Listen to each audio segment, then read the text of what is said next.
Está bien, permítame un momentito. Solo voy a recordar un poco porque no recuerdo bien.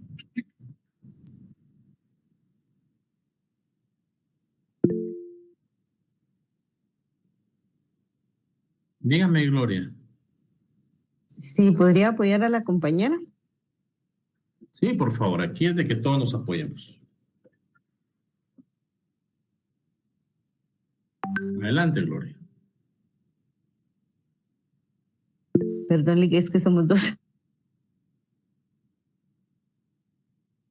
Buenas noches, licenciado. Buenas noches, Marco. Gusto saludarle. Gusto saludarle. En el caso de las partes, son quienes actúan dentro del proceso judicial, licenciado, o digamos que son los principales actores. Son quienes tienen interés en el litigio. Y en el caso de los sujetos procesales, son todos aquellos que intervienen dentro del proceso, mas no tienen directamente o indirectamente una relación, ¿cómo sería esto? Un interés directo hacia el litigio, licenciado. Por ejemplo, los jueces, magistrados, abogados, testigos, peritos, todos ellos serían... Así es. Perfecto, Marcos, así es. Entonces, solo para hacer un repaso, las partes nos encontramos en el punto 4 de la segunda unidad, ¿ya? Y las partes, pues obviamente, así como lo explicó Marco, así como lo explicamos el día lunes, las partes procesales, pues obviamente son estas personas que tienen el interés directo dentro del proceso.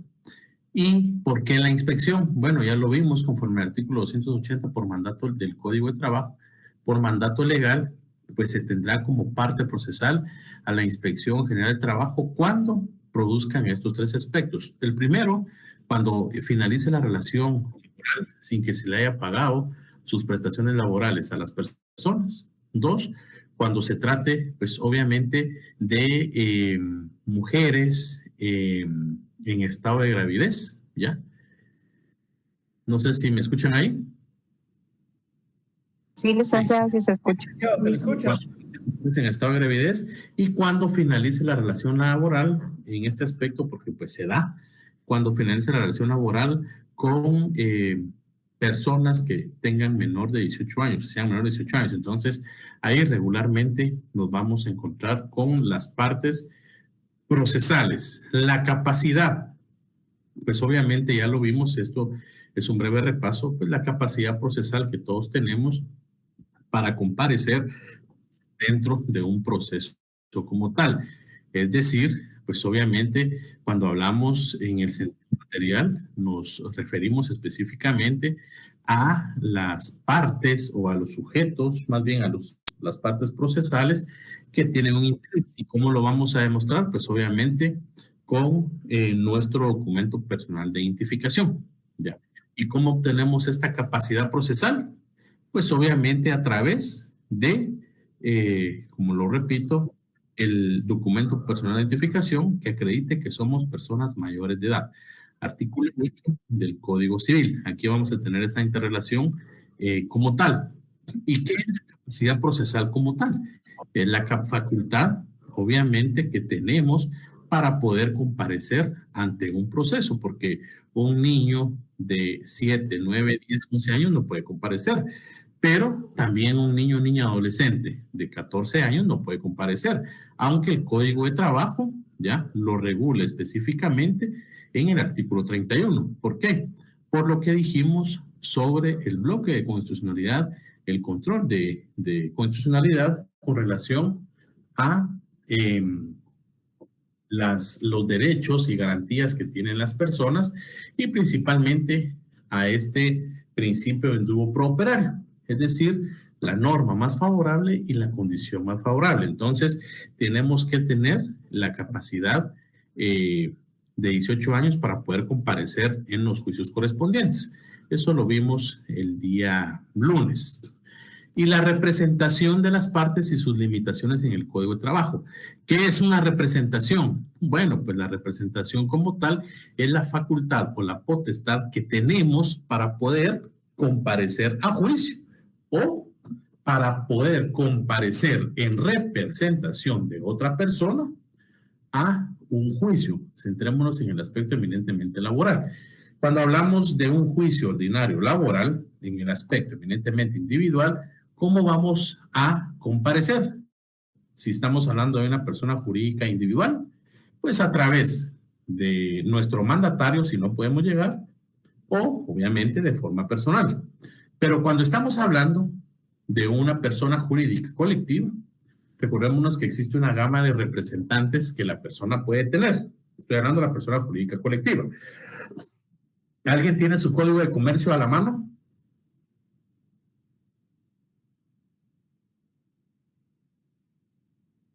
¿Jóvenes? Sí. ¿Me pueden leer? Muchas gracias. ¿Será que me pueden leer el artículo 10 del Código de Comercio? Bueno, no lo leamos el artículo 10. Ahí está específicamente cuáles son los tipos de personas jurídicas o de sociedades. Pero lo que me interesa del Código de Comercio es que podamos leer el artículo 14, por favor. Personalidad jurídica. La sociedad mercantil constituida de acuerdo a las disposiciones de este código e inscrita en el registro mercantil tendrá personalidad jurídica propia y distinta de la de los socios individualmente considerados. Para la constitución de sociedades, la persona o personas que comparezcan como socios fundadores deberán hacerlo por sí o en representación de otro, debiendo en este caso acreditar tal calidad en la forma legal. Queda prohibida la comparecencia como gestor de negocios. Muchas gracias, Cecilia. Ojo, aquí hay un tema muy importante que lo vamos a ver en el transcurso del proceso o de la cátedra, pero también ustedes lo van a ver en las clínicas laborales. Ustedes, como futuros abogados, Dios mediante, cuando una persona que ha finalizado la relación laboral les dice, fíjese, Lee, que quiero que usted me apoye porque mi patrono, o regularmente la gente dice la persona o ese, y utilizan pues palabras despectivas porque están molestos, me despidió y no me pagó nada. Lo primero que ustedes deben de preguntarle es, bueno, ¿con quién trabajaba usted? Fíjese que yo trabajaba en la zona 9, perfecto. Y ahí era una oficina, un predio. Ustedes tienen que preguntarle con las palabras para que le pueda decir, estoy hablando de personas cuando no tienen, pues obviamente, la dimensión de quién fue su patrono. Porque yo les hice la pregunta en clase, ¿a quiénes les dieron copia de su contrato de trabajo? Regularmente no se les da, aunque el código lo regula, ¿ya? Pero la pregunta, ustedes tienen que irle haciendo preguntas a las personas para poder determinar si es una empresa o una sociedad, si es una persona colectiva o si es una persona individual. ¿Por qué? Porque si estamos hablando de una persona individual, por medio del juicio ordinario o en la vía oral a través del juicio ordinario oral, presento juicio ordinario laboral en contra del señor tal y tal y tal, si es persona individual, o en contra de la entidad Patitos Azules, sociedad anónima, a través de su representante legal, o quien deberá ser notificado a través de su representante legal. ¿Por qué? Porque si no identificamos bien, nos van a presentar claramente una excepción de falta de personalidad, dependiendo cómo sea más adelante, una excepción de demanda defectuosa. Entonces tenemos que ver específicamente esos aspectos. Pero supongamos que demandamos bien. Ya en la comparecencia correspondiente, no sé si tuvieron la oportunidad de leer las sentencias que les comenté. Bien, si no la leyeron, les encargo por favor. ¿Qué manda? No, licenciado, no la leí. Más, léanla, pues yo estoy haciendo mi chance, ustedes tienen que hacer el suyo. Entonces... Perdone, ¿cuál dijo la 4358? Sí, porque ahí se desprenden todas porque citan la jurisprudencia correspondiente. Esa fue no la terminé de leer, pero trata de una sociedad que presentó al representante legal una excusa por enfermedad. Así es. Y que el juez no la aceptó porque él pudo haber nombrado un mandatario en su representación. Así es, Jessy, muchas gracias, la felicito. Pero, y los invito a todos a que lo lean. Y hay una parte que establece ya en los considerandos, la Corte Constitucional regula específicamente que, obviamente, y menciona la explicación del artículo 14 del Código de Comercio, y dice efectivamente, no puede venir y presentar una excusa médica porque o puede nombrar a un mandatario, puede nombrar a un gerente, subgerente o a cualquier persona que obviamente tenga representación dentro de la sociedad. Entonces, por eso, jóvenes, cuando ustedes estén litigando, esto ya ha sido superado desde hace más de 10 años, nunca vayan a presentar o nunca vayan a decirle a su cliente, si están asesorando una sociedad anónima, a través obviamente de un representante, que presente una excusa médica, porque desde ya tienen el porcentaje muy alto de que el juicio lo puedan perder en virtud de tener o de brindar una mala asesoría a su cliente. Entonces, pues obviamente, eso es muy importante, gracias Jessy, y los invito a todos que lo lean por favor. Pero también hay un tema muy importante con relación a la capacidad que podemos tener, ¿ya?, dentro de un juicio ordinario laboral. La diapositiva lo regula. Aquí estamos hablando más de doctrina, la representación voluntaria o convencional, la necesaria o legal y la judicial. Pues la voluntaria obviamente se refiere a través del mandato correspondiente. La necesaria pues obviamente es la que se ejerce en nombre de la persona jurídica. ¿Por qué necesaria? Porque es importante, es vital.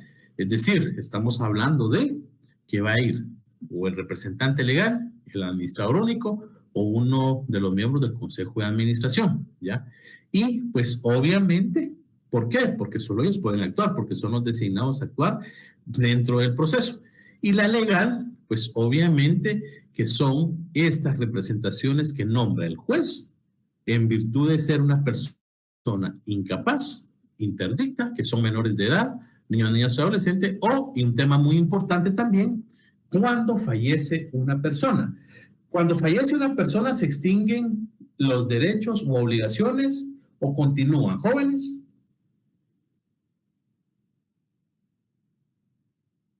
Pregunta. Al morir la persona ya no sigue la obligación, licenciado, muere con la persona. Ok, ¿alguien más? Licenciado, No, yo sabía tengo que el fundamento legal. licenciado.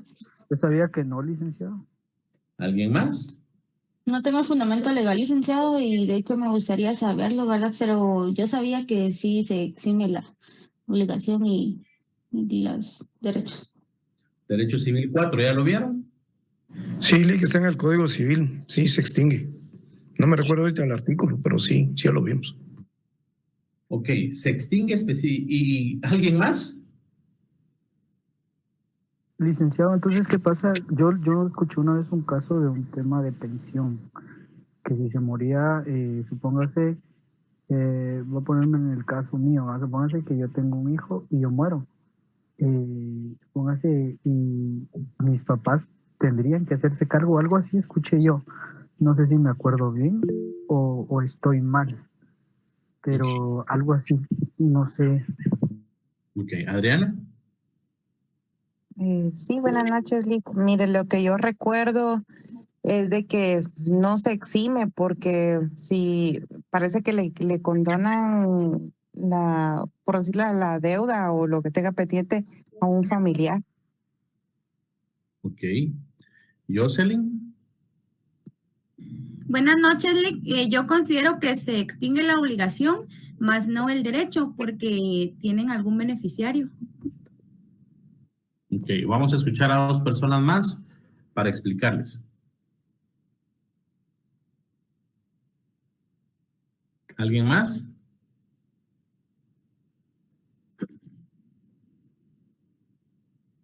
¿Ya vieron ustedes la sucesión intestada? ¿Todavía no, Lick? Bien. No, licenciado. Perfecto, pero eso es Código Civil, ya vieron derecho, todo derecho sustantivo, ¿verdad? Ojo, un tema muy importante. Se extingue la responsabilidad penal, es eminentemente personalísima.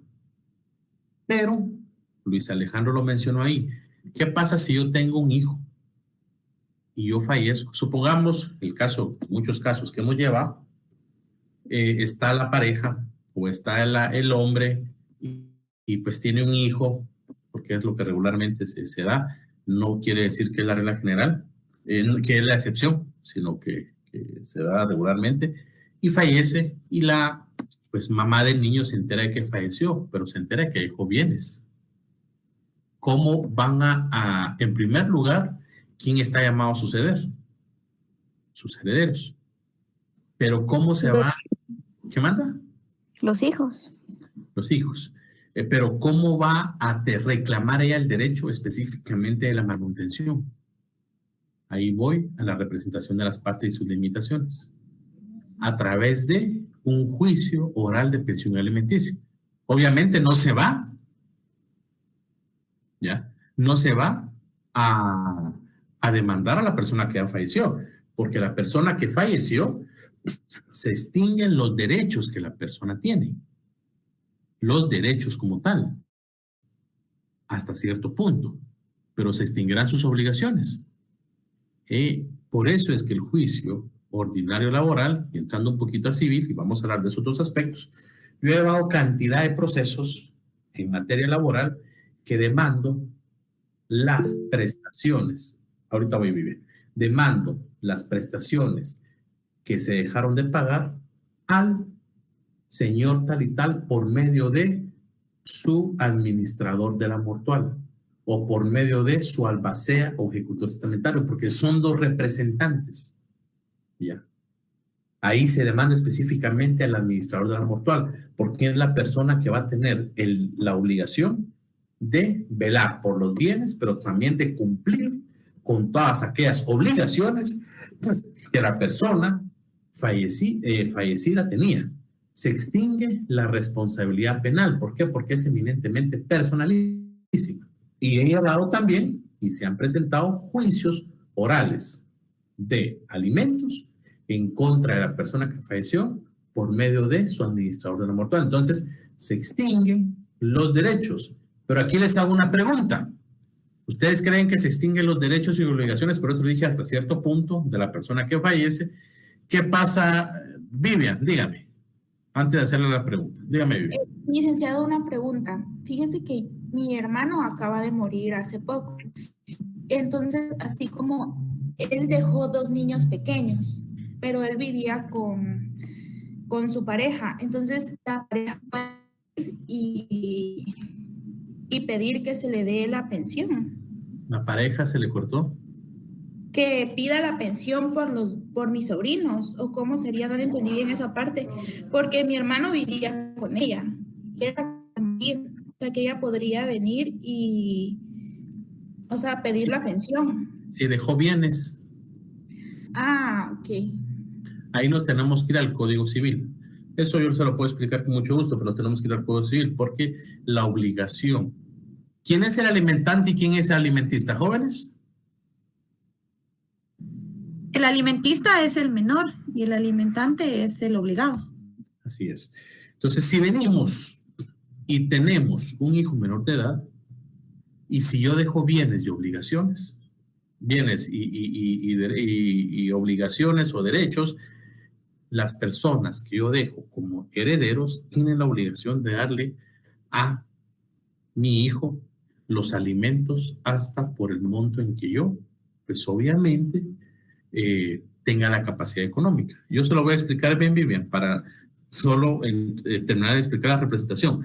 Pero si su hermano, que en paz descanse, y mi pésame para usted y familia, muchas gracias, dejó bienes, ya, sí tiene, ella puede venir y reclamar si esos bienes no se los dejó a él. Estaba hablando del tema legal, aparte de lo que pasa en la práctica. Ya. Pero, ¿qué pasa, Vivian y compañeros? Si yo fallezco específicamente y me muero trabajando, ¿creen ustedes que mis futuros herederos tienen la obligación de reclamar las prestaciones que yo tengo, esos derechos? Sí, licenciado. Sí, licenciado. Sí, licenciado. ¿Por qué? ¿Por qué? Porque falleció por temas laborales, o sea, en el trabajo. Okay. Perdón, Lick, todo depende si dejó algún beneficiario. El beneficiario podría ser el que podría reclamar todo lo relacionado a lo laboral. Ok. Pero a donde los quiero llevar, ¿se recuerdan que cuando les pregunté si se extinguían los derechos y obligaciones, me dijeron que sí, se extinguen los derechos? ¿Se recuerdan? 5 minutos atrás. La mayoría me contestó que sí se extinguen los derechos. Y esto es un derecho. Entonces, si yo fallezco, ¿se extinguen esos derechos o mis beneficiarios pueden reclamar eso? Sí pueden reclamarlo. Sí puede reclamarlo, licenciado. Ojo, entonces no se extingue. Si yo fallezco, con mi muerte no se extinguen mis derechos, ni mucho menos mis obligaciones. Eso quiero que lo tengan claro, por favor, ¿oyen? Y aquí está. Por eso, si yo les pregunto, es para que todos vayamos sabiendo o conociendo. Al principio les pregunté, ¿se extinguen los derechos? Sí. Las obligaciones también. Dígame, Glenda. Buenas noches, licenciado. Entonces, para afinar más esto de la responsabilidad y todo esto que está mencionando ahorita, se podría decir de que la responsabilidad penal es la única que sí se extingue con la muerte. Así es. Gracias, muy amable. Así es. A esto quería llegar. Vayámonos, por favor, al artículo 85, inciso A del Código de Trabajo.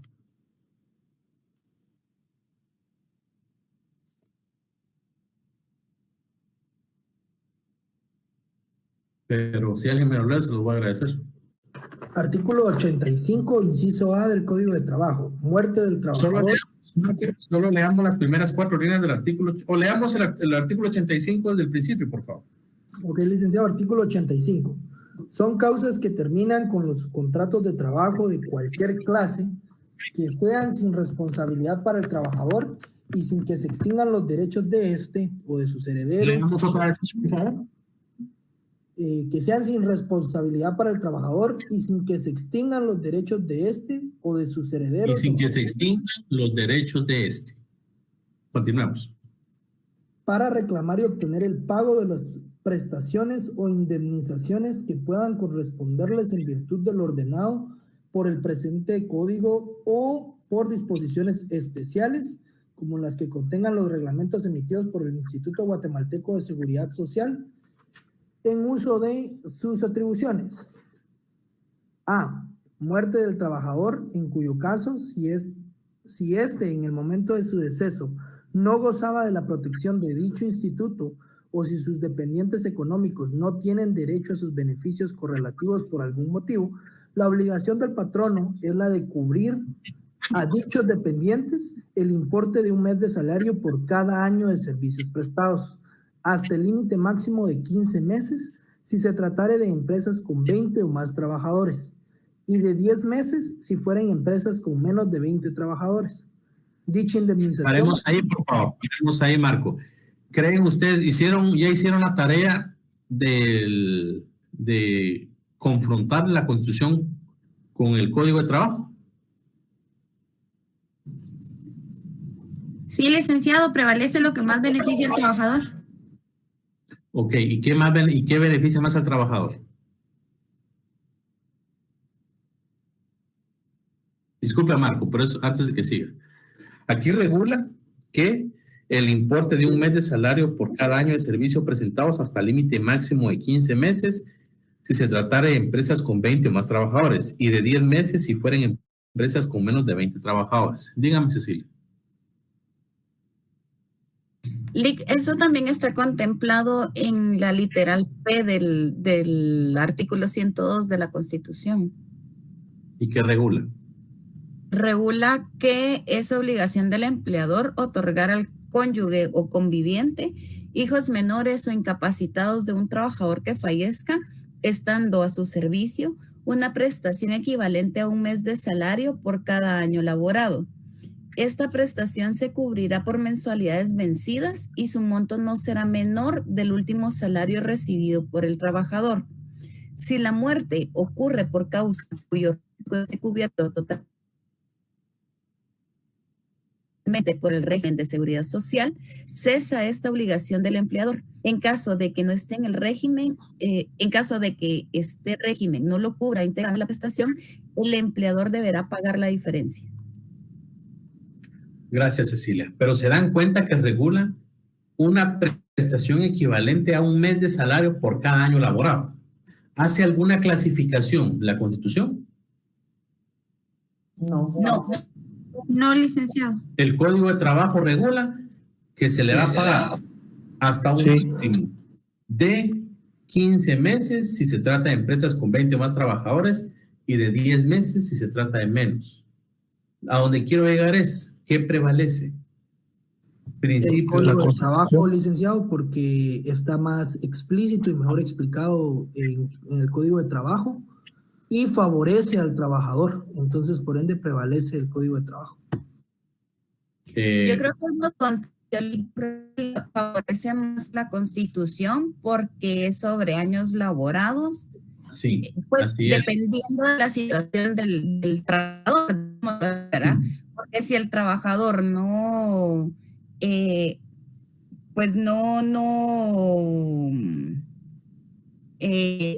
hubiera cumplido cierta cantidad de tiempo, entonces creo que le convendría más lo del Código de Trabajo. Vuelvo y repito, Marco y compañeros, tenemos que tomar en cuenta principio de indubio pro operario, que se rige por dos aspectos, la norma más favorable y la condición más favorable. Si el Código de Trabajo le regula que el importe no puede ser mayor a 15 meses si se trata de empresas que tengan 20 o más trabajadores y va a ser equivalente a 10 meses si tiene menos de 20 trabajadores, esa es una limitante, mientras que la Constitución regula únicamente que se va a pagar un mes de salario por cada año laborado. Principio de indubio pro operario. Se le aplica la Constitución. Supongamos que lleva 18 años la persona trabajando. ¿Ya? Supongamos que lleva 18 años. Entonces, conforme el Código de Trabajo, bueno, y supongamos que la persona lleva 18 años laborando en la empresa, pero es una empresa que tiene nada más 8 trabajadores. Si nos vamos al Código de Trabajo, bueno, entonces como el Código de Trabajo dice que se le van a pagar hasta 10 meses de salario, entonces se le van a pagar 10 meses, ¿ya? Pero ¿qué va a pasar con el principio de 8 años? Ahí perdería 8 años. Así es.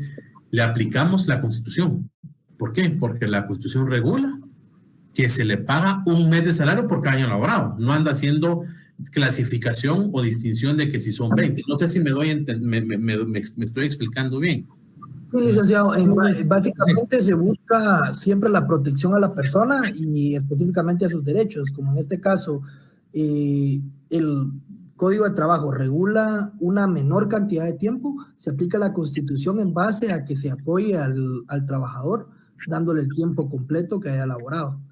Así es, Marco. Quiero que todos tengan claro eso, por favor. Dígame, Cecilia. Eso significaría que si es trabajador que tiene 5 años, entonces mejor le aplico el Código de Trabajo por el tipo de situación. Porque entonces estaría devengando 10 salarios, digámoslo así. No, dependiendo. Se le aplica, si leemos, el importe de un mes de salario por cada año de servicios prestados hasta el límite máximo de 15 meses. ¿Qué quiere decir 15 meses? 15 años. Ok. Si se trata de empresas con 20 o más trabajadores. Y de 10 meses, 10 años, si fueran empresas con menos de 20 trabajadores. Ok, gracias, Lee. Y hay un tema muy importante. Aquí estamos todos para aprender y se los dije el inicio de clase. Aquí yo voy de la mano con ustedes porque yo también pues me equivoco en algunas cosas. Pero cuando uno examina privados y cuando uno platica con los abogados, uno también ve su léxico jurídico.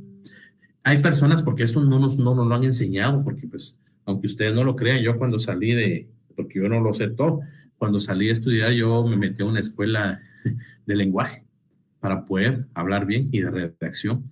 Entonces, en el léxico jurídico o en el léxico coloquial que todos tenemos, decimos en base a o en base de. La palabra correcta, conforme con el diccionario de la academia, es con base en. Y hay un tema muy importante. Cuando hablemos de la persona que vive con uno, la palabra correcta es cónyuge, no cónyuge. ¿Oyeron? Se los prometí el primer día de clases que aquí nos vamos a apoyar todos. Entonces lo que quiero es que ustedes cuando lleguen a los privados vayan diciendo las palabras correctas. ¿Oyeron? No lo tomen a mal, por favor. Aquí se pueden confundir las veces que sean, pero no en los privados, ni mucho menos en la calle. Entonces siempre voy a ir corrigiendo estas formas de hablar sin que se malinterprete que estoy tratando, cada cabeza es un mundo, que ustedes digan es que el LIC nos está corrigiendo o se está burlando. Jamás esa es mi intención, ¿oyeron? Lo que quiero es que aquí nos confundamos, pero que no nos confundamos en el privado, ni mucho menos en la calle, ¿oyeron? Entonces es con base en, y la palabra es cónyuge, no cónyuge. ¿Oye? Continuamos. Dígame, Luis. Una consulta, Lick. Esto es en base a que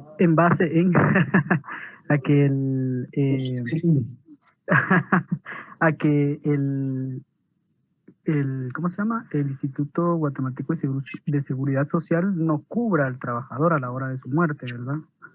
Era el segundo aspecto que quería mencionar. ¿Ya leyeron el acuerdo 1124 de la Junta Directiva del Seguro Social? ¿Se recuerdan que les dije que lo leyeran?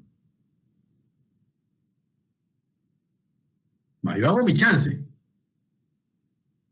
Ustedes tienen que hacer el suyo. Para que uno pueda venir... Perdón, licenciado. ¿Qué manda? ¿Cuál es el número del acuerdo? ¿Del acuerdo? 1124 de la Junta Directiva del IX. Es que fíjese que se le entrecorta, no sé si solo es mi teléfono. 1124. Este acuerdo regula específico. 1124. 1124.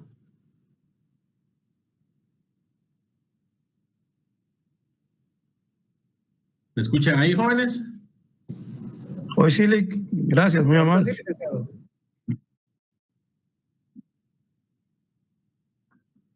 Gracias, Sergio.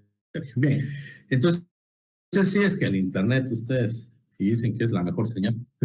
Entonces al final no sé quién tendrá la mejor señal. ¿Quién de las dos compañías que manejan los monopolios? Pero de Guatemala, licenciado. Pero bueno. Mejor señal, pero de Guatemala.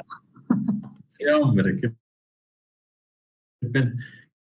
Entonces, bien, ¿qué es lo que pasa con esto?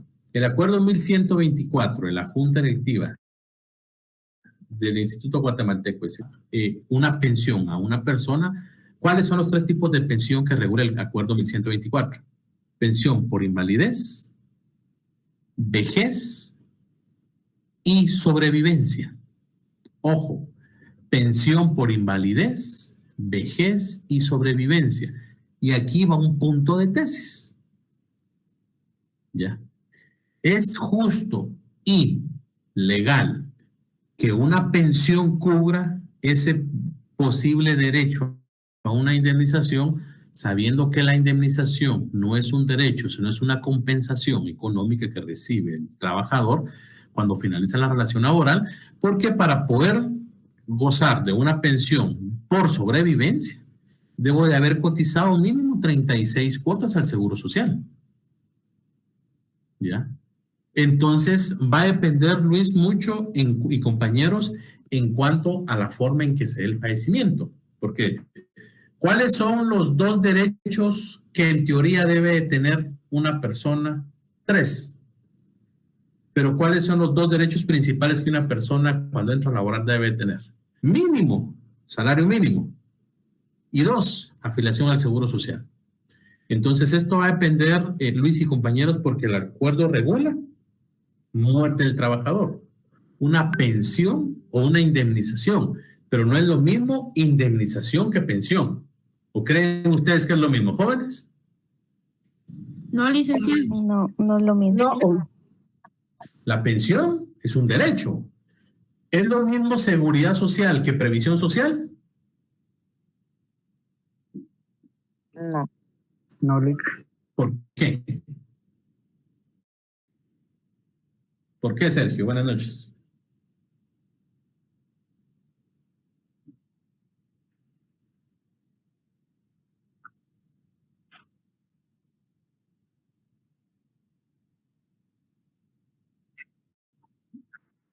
Previsión social. Previsión.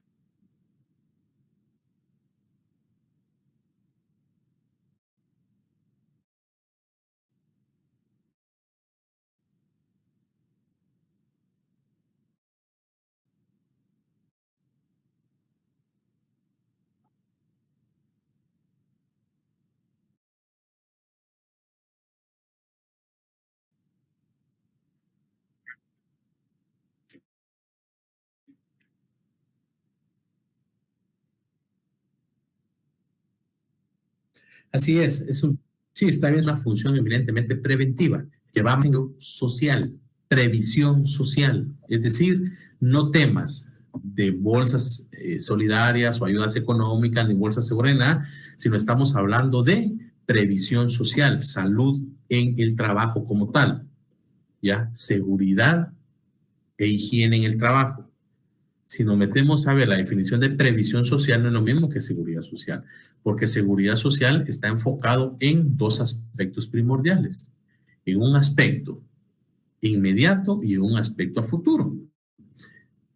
Algunos, bueno, la mayoría trabaja aquí, ¿verdad? Creo que ya les pregunté, pero a ustedes les da... Perdón, solo para clarificar los términos, sería seguridad social, sería como el general o el que abarcaría todo lo demás, y la previsión social sería una rama de la seguridad social.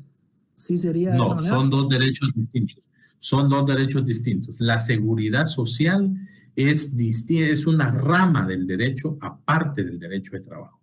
La seguridad social no tiene nada que ver con la previsión social ni con el derecho. Van de la mano con el derecho de trabajo. Pero la seguridad social específicamente, es que les hace una pregunta y se me olvidó, se me fue.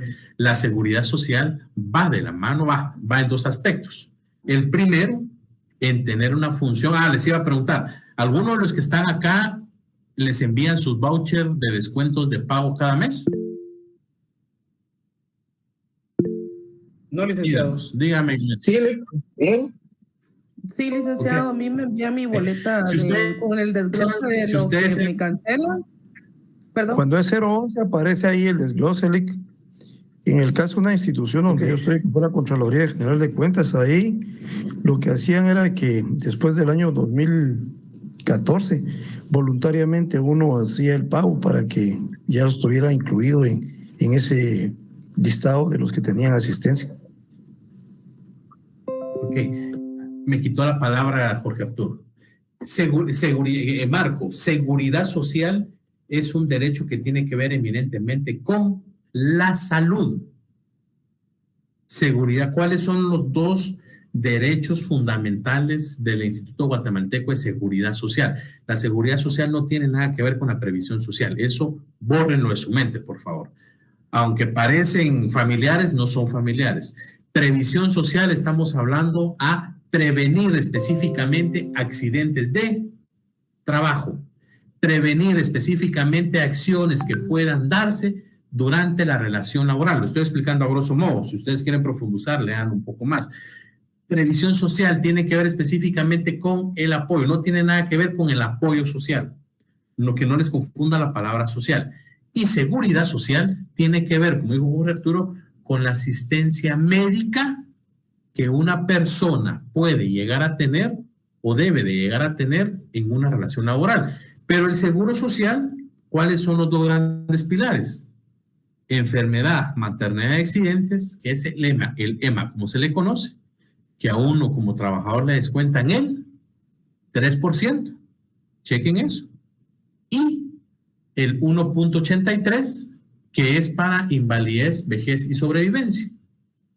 A uno como trabajador le descuentan el 4.83.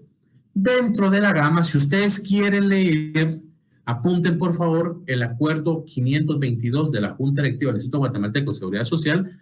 Ahí está quienes gozan del derecho de seguridad social. Porque a los trabajadores del Estado, Jorge Arturo dice en la Contraloría, conozco muy bien cómo trabaja la Contraloría, ellos sí pagan el Instituto Guatemalteco de Seguridad Social, incluso algunas municipalidades también tienen dos jubilaciones. Pero a todos los trabajadores del organismo ejecutivo, el organismo ejecutivo dentro del ICSS está catalogado como un patrono 90,000, que es un código, una clasificación. Y a todos los trabajadores del organismo ejecutivo, vean su boleta de pago, solo les descuentan el 3%. No les descuentan el 1.83. Así que cuando ustedes tengan 20 años trabajando, por favor, futuros abogados, no vayan a ir al ICSS a pedir una pensión por invalidez, vejez o sobrevivencia, porque ustedes nunca han cotizado al Seguro Social por ese 1.83. La pensión o la jubilación se debe de pedir a la Oficina Nacional de Servicio Civil, porque uno aporta a clases pasivas del Estado. ¿Ya leyeron la ley de clases pasivas del Estado? No, Lic. Léanla, por favor. Entonces, al final, seguridad social es ese derecho a la salud que uno debe de tener, pero también a su jubilación. Previsión social es ese derecho que uno debe tener a una acción preventiva para no sufrir enfermedades profesionales, catastróficas, dentro de una relación de trabajo. Dígame, Luis. Buenas noches, licenciado. Disculpe, me perdí un poquito. Seguridad social, estábamos claros que es el 3%, que se enfoca en maternidad, enfermedad y accidentes.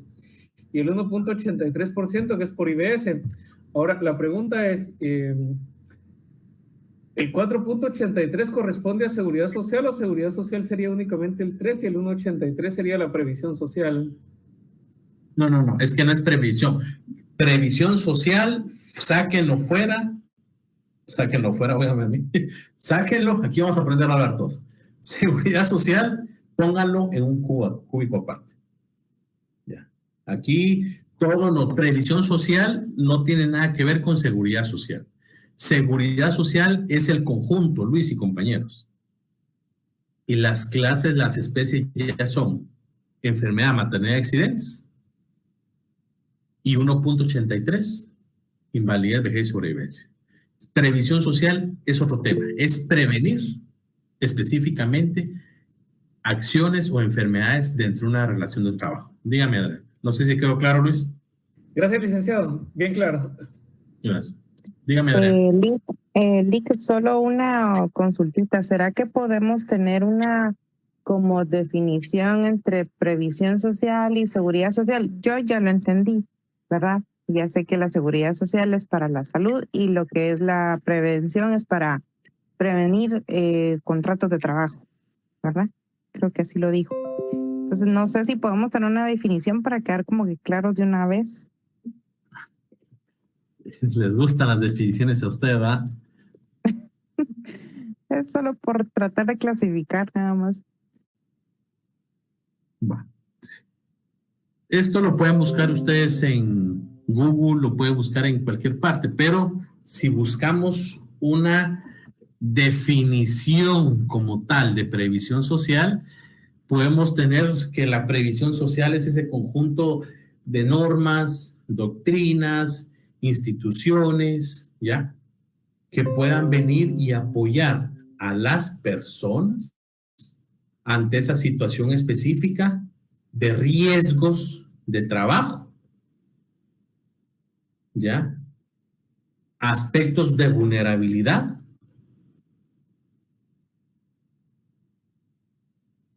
o de algún tipo de desempleo, ¿ya? No sé si quedó claro. Sí, Lic, está muy bien. Bueno. ¿Y la seguridad social? ¿Ya leyeron ustedes la ley del Seguro Social? No. Todavía no, licenciado. El decreto 295. ¿Qué es lo que vamos a ver ahí? La seguridad social es ese conjunto de normas, doctrinas, lo pueden consignar. Es ese conjunto o es una rama del derecho público en el cual se incluye el conjunto de normas, doctrinas, instituciones que se encarga de regular ese sistema de protección pública o de protección, ojo, que brinda a las personas y sus dependientes, ¿ya? la asistencia médica, seguridad económica, solo que acá no está habilitado el seguro de desempleo, y esos riesgos de discapacidad por invalidez, vejez y sobrevivencia. Esos son cosas que salen. Yo tuve la oportunidad, y eso yo tuve la oportunidad de haber laborado 6 años en la Junta Directiva del Instituto Guatemalteco de Seguridad Social. Y ahí dábamos capacitaciones a las personas, porque existe siempre esa diferencia o esa confusión entre seguridad social y previsión social. Y muchos dicen, es que la seguridad social es el universo, la seguridad social es el universo y la previsión social, lo que dijo Luis. No es así, son dos aspectos eminentemente distintos. Incluso si ustedes ingresan a buscar en buscador de la redundancia de internet, van a encontrar que la previsión social está enmarcado dentro de la seguridad social, pero no es así. Si ustedes, alguien le gusta leer mucho, los invito a que puedan ir y leer específicamente la historia de la seguridad social. En Guatemala ustedes van al edificio central del Instituto Guatemalteco de Seguridad Social, en el primer nivel donde está el parqueo, ahí está la biblioteca, y ustedes pueden solicitar ahí, por favor, ¿ya?, el libro en donde está la historia de la seguridad social, y ahí está específicamente desde la forma en que de una u otra manera, ¿ya?, se dio la negociación del seguro social en Guatemala, hasta específicamente las formas de cómo don Oscar Barahona Streber, que fue un costarricense, y el actuario Walter Dieter, que trajeron a Guatemala, que fueron los que crearon y propiciaron la ley del seguro social. Léanlo, por favor. Yo tengo unos documentos que se entiende muy bien el seguro social, ¿ya? Porque esto, pues obviamente, yo tengo la bendición, hasta el año pasado, les daba clases en una maestría de legislación sanitaria a trabajadores del ICS. Y lo primero que yo preguntaba era si los propios trabajadores del ICS tenían clara cuál era previsión social y seguridad social. Y no se preocupen, ni los propios trabajadores del ICS tienen claro eso. Dígame, Adriana.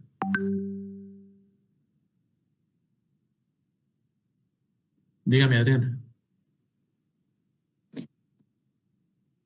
Ya, Nico, yo quedé todo claro, gracias. Okay. Bien, entonces, la representación de las partes en el proceso laboral guatemalteco. Yo les supliqué al principio de clase, jóvenes, que íbamos a terminar la clase el día de hoy a las 8:05. Yo tengo una videoconferencia a las 8, puedo entrar 8:05, 8:10, pero vamos a ver la representación de las partes en el proceso laboral y, pero eso es bonito.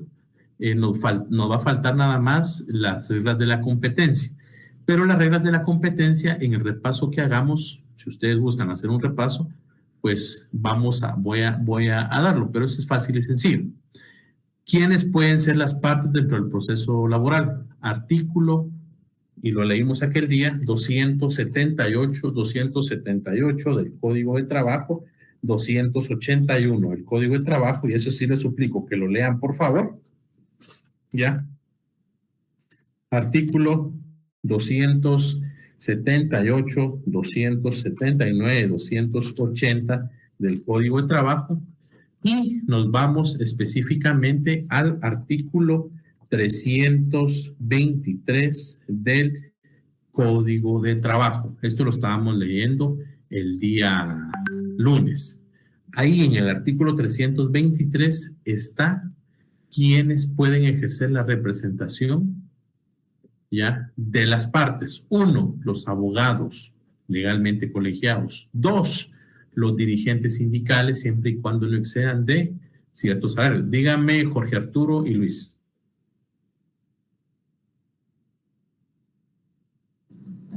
Gracias, Lick. No, era solamente para hacerle lectura de un concepto del diccionario jurídico sobre lo que es la previsión social. Por favor. Como usted dijo, ya lo dejó bastante claro. Sin embargo, si me da el espacio, lo voy a leer.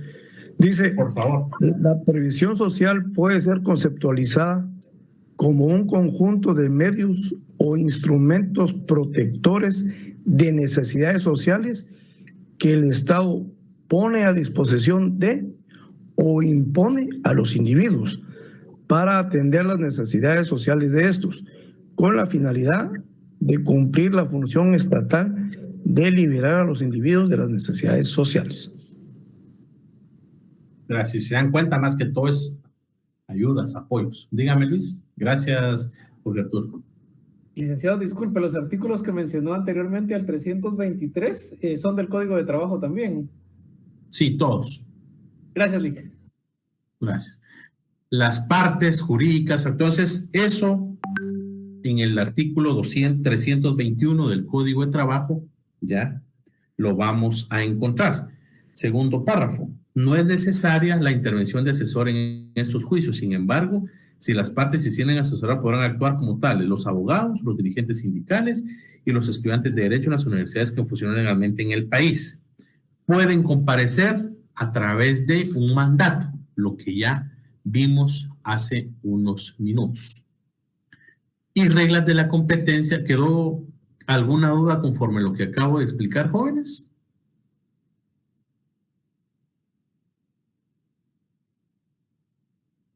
Bien. Voy si me permiten, voy a explicar, o solo voy a suplicarles a través del WhatsApp, solo voy a escribir que me dejen entrar 15 minutillos tarde. Así voy a finalizar de una vez con ustedes esto. ¿Ya? Disculpen. Porque es responsabilidad mía. Bien. Reglas de la competencia de conformidad con el Código de Trabajo. Ya dijimos específicamente qué es la competencia, ¿verdad? Sí, licenciado. Bien. ¿Cómo se divide la competencia? Derecho procesal civil y mercantil. Existe la competencia por razón del territorio, por razón del grado y por razón de la cuantía. Pregunta específicamente de privado. ¿Ya? Clases de competencia que se aplican específicamente en el código o en el derecho de trabajo, ¿qué me responderían ustedes? Por territorio, materia, grado y cuantía. No. No, porque yo les pregunto. Aquí estamos para aprender. ¿Por territorio y cuantía, licenciado? Ok. ¿Alguien más? Como dijo licenciado, territorio, grado y cuantía. Yo creo que la única que rige es por materia, Lic. ¿Por qué? Porque como son solo juzgados especializados por lo de la jurisdicción que vimos la clase pasada, se me fue la otra palabrita. Privativa. Ajá. Tendría que ser por materia. Ok, perfecto. Competencia, dígame, Nuri. Licenciado, disculpe, no se escuchó bien la pregunta, perdón, es que se entrecortó. Si pudiera volverla a repetir, por favor. ¿Qué clases de competencias se aplican en el código o en el derecho de trabajo?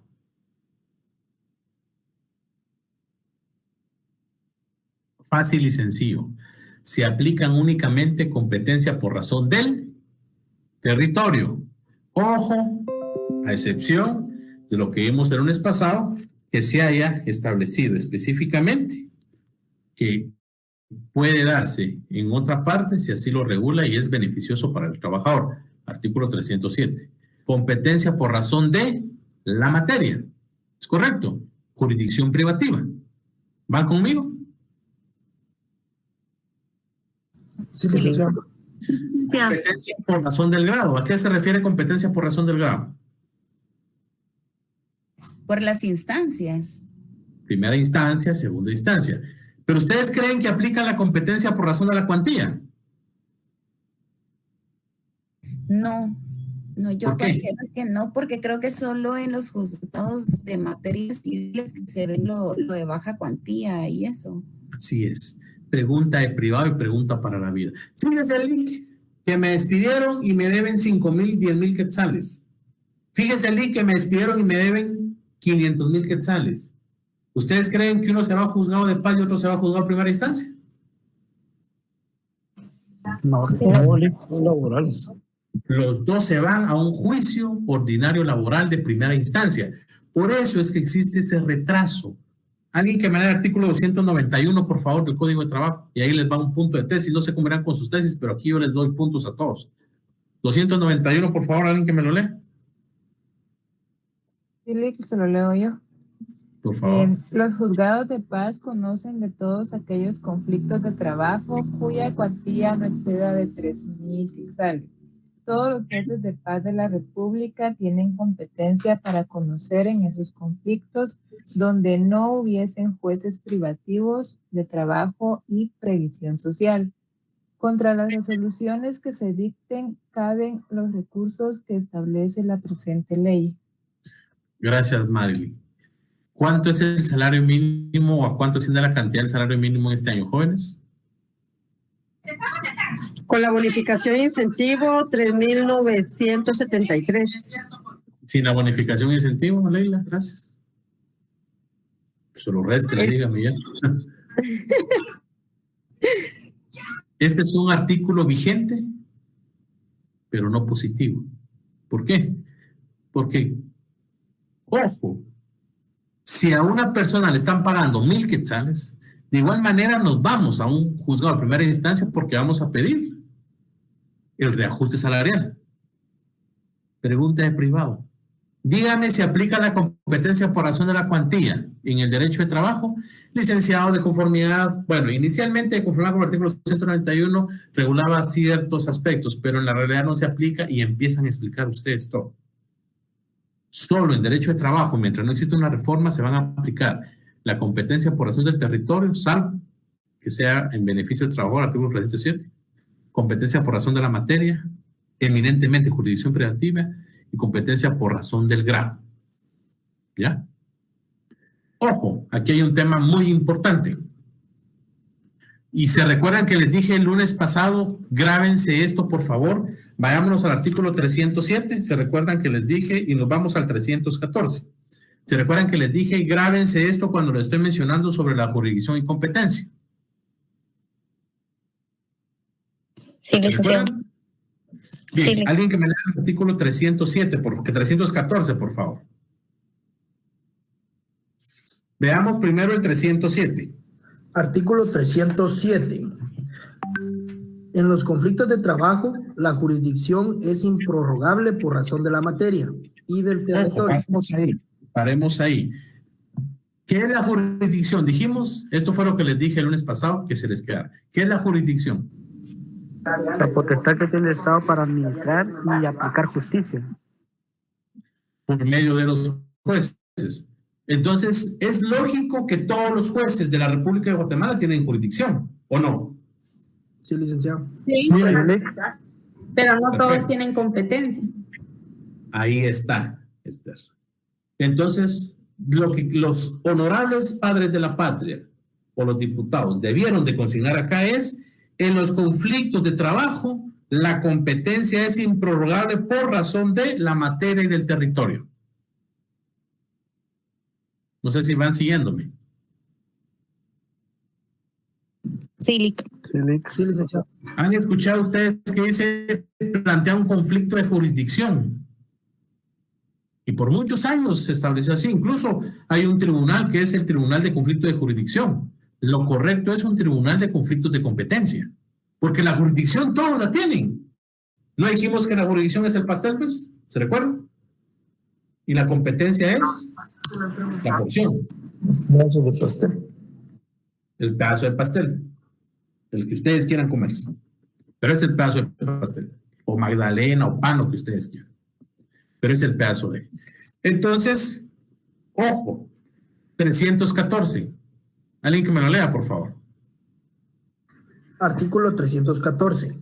Salvo disposición en contrario, convenida en un contrato o pacto de trabajo, que notoriamente favorezca al trabajador, siempre es competente y preferido a cualquier otro juez de trabajo y previsión social. A. El de la zona jurisdiccional a que corresponde el lugar de ejecución del trabajo.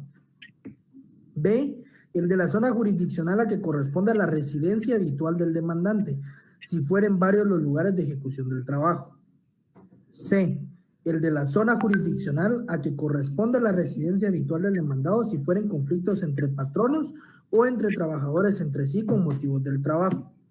Y el de la zona jurisdiccional a que corresponde el lugar del territorio nacional en que se celebraron los contratos cuando se trate de acciones nacidas de contratos celebrados con trabajadores guatemaltecos para la prestación de servicios o construcción de obras en el exterior, salvo que se hubiese estipulado cláusula más favorable para los trabajadores o para sus familiares directamente interesados. Okay. Aquí hay un tema muy importante. Entonces, está clara cuáles son las reglas de la competencia, no de la jurisdicción. Es un tema muy importante y a ustedes se les debe quedar. Primer punto. ¿Qué pasa? Ojo, cuando nosotros demandamos en un lugar específico, que no sea qué es lo que pasaba hace años, y supongamos que trabajaba en Escuintla, demandaba aquí en la capital, planteate un conflicto de jurisdicción vos. No tenemos que repetir lo que dice la gente. Planteate un conflicto de competencia. ¿Por qué? Por razón del territorio. El artículo 309 del Código de Trabajo, y lo pueden leer por favor, ahí está específicamente, y lo vamos a leer. El que sea demandado o requerido para la práctica de una diligencia judicial ante un juez que estime incompetente, ojo, lean, que estime incompetente por razón del territorio o de la materia, podrá ocurrir ante este pidiéndole que se inhiba de conocer en el asunto y remita lo actual al juez que corresponda. También podrá ocurrir ante el juez que considere competente pidiéndole que dirija exhorto al otro para que se inhiba de conocer en el asunto y lo remita a los autos. En ambos casos debe plantear la cuestión dentro de los 3 días de haber sido notificado. Primer punto que ustedes deben de ver como futuros abogados es si están siendo demandados y si el abogado o si el juez, perdón, que le notificó tiene la competencia, no la jurisdicción. Porque incluso ustedes lo van a ver, ustedes dirán, tan exagerado. No, debemos de aprender a hablar bien. Mira si tiene jurisdicción vos, claro que tiene. Mejor voy a ver si tiene competencia. Ustedes dirán en qué tiene que ver esto, porque aparte de la jurisdicción y aparte de la competencia correspondiente. Por eso van a disculpar que insista y les pregunté si tenían claro la jurisdicción y la competencia. ¿Ya? Y ahí específicamente los conflictos de jurisdicción, mal dichos porque son conflictos de competencia. ¿Ya? Aquí específicamente es que se deben y hay quienes los presentan por dilatación procesal. Pero siempre va a prevalecer la jurisdicción privativa. Y siempre va a prevalecer específicamente si el juez que conoce va a determinar si existió o no existió una relación de trabajo. ¿Ya? Por eso es que de igual forma, cuando se presenta un juicio disciplinario laboral, se debe entrar a conocer, porque en el transcurso del juicio se va a dilucidar si existe o no existe específicamente una relación laboral o no como tal. Doctrinariamente se sostiene, según la diapositiva, la naturaleza jurídica, la competencia de la de ser un presupuesto procesal. Y es importante los requisitos que el juez debe establecer, si es competente o no. Artículo 116 de la Ley de Organismo Judicial, el cual dice, toda acción judicial deberá entablarse ante el juez que tenga competencia para conocer de ella.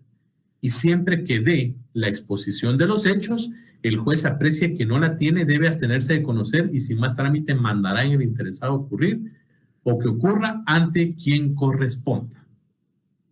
Esa es una de las facultades que tiene el juez como tal. Y más que facultades, una de las obligaciones que el juez tiene de entrar a establecer si le corresponde o no le corresponde, entrar a conocer, si no, se inhibe de conocer. Fácil y sencillo. Por favor, leamos el artículo 116 de la Ley de Organismo Judicial, artículo 307, 314 del Código de Trabajo. Y con eso nosotros estamos finalizando los primeros 7 puntos de la segunda unidad. Para los que ingresaron tarde, hablé con la coordinación y obviamente ya tenían la decisión ellos de que no se va a dar clases mientras estén los exámenes. Entonces, hoy es la última clase. Y el examen ingresa hasta reglas de la competencia de conformidad con el Código de Trabajo. Punto 7 del programa de estudio, que es segunda unidad. O sea que ingresa primera unidad, conceptos generales, los 8 puntos, jurisdicción privativa, los 4 puntos, y la segunda unidad hasta las reglas de la competencia de conformidad o de acuerdo con el Código de Trabajo, los 7 puntos. Entonces, esta será la última clase, jóvenes. Nos miramos hasta regreso de clases y si ustedes consideran, por favor, que necesitan un repaso, con mucho gusto yo les doy el repaso un día antes del examen, con la condición de, disculpen que los condicione, de que ustedes pregunten, ¿ya? O tengan claras cuáles son sus dudas y que no les dé pena preguntar. A mí no me interesa que ninguno pierda, a mí me interesa que todos ganen, ¿ya? O más bien, rectifico, a mí me interesa que todos aprendan, porque si aprenden, ganan. No me interesa que ganen si no aprenden, ¿ya? Entonces, al final, si ustedes quieren, hacemos un repaso. ¿Qué día es el examen? 5, ¿ah? 5 de marzo, licenciado. 5 de marzo. El examen es presencial y lo vamos a hacer a las 7 de la noche, me parece. Creo que 7 de la noche, voy a preguntar, de igual manera les escribo. Pero podemos hacer un repaso para los que quieran, no es obligatorio. Podemos hacer un repaso el martes 4 de marzo. ¿Cómo les queda a las 6 de la tarde, de 6 a 7 o quieren que sea de 7 a 8? El horario que mejor les queda a usted. De 6 a 7 mejor. Bueno, entonces el martes. Va. Entonces, ¿están de acuerdo que sea el martes 4 de marzo de 6 a 7? Un poquito menos a lo mejor, espero que no tengan muchas dudas. Licenciado. Perfecto. Va, entonces yo les agradezco mucho la paciencia, disculpen, y lo digo con mucho respeto, hoy hice esas 2 correcciones y voy a seguir haciendo más si es que sea el caso, pero por favor no lo tomen a mal, es para que todos aprendamos a hablar y para que, como repito, nos confundamos aquí y no nos vayamos a confundir al privado, ni mucho menos ya ejerciendo la carrera, ¿ya? No lo hice para que no mal.